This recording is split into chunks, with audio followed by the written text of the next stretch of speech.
Учениците во трето и шесто одделение учебната година ќе ја започнат без дел од учебниците.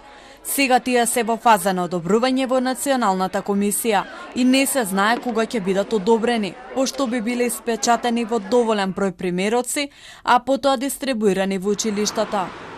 Еден мал дел учебници кои не се испечатени се всушност се уште во постапка, односно за одобрување на истите одлучува Националната комисија за учебници, пошто и тие ќе бидат испечатени и испорачани.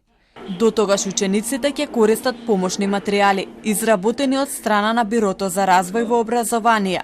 Тие ќе бидат достапни само електронски на нивната веб страна.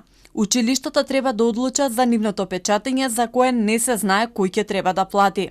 Дел од наставниците по англиски јазик во основните училишта за Телма велат дека нови одобрени учебници нема за ниту едно одделение повеќе од 10 години.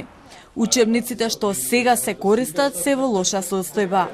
По критиките од ВМРО ДПМН, од МОН велат, промените во образованието се бавни но успешни. Интегрирањето на предмети не предвидува укинување на содржини. Историја, географија, биологија, хемија, физика.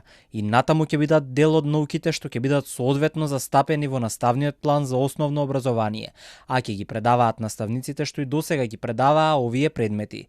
Секој наставен предмет ќе има повеќе модули што ќе овозможат ученикот да ја изучува наставната содржина од повеќе аспекти, односно да добие поцелосна слика за одредена случка, процес, состојба и слично.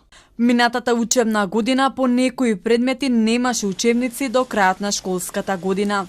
Учениците учеат привремени учебници за кои државата потроши над 640 милиони евра, позајмени од Светска банка.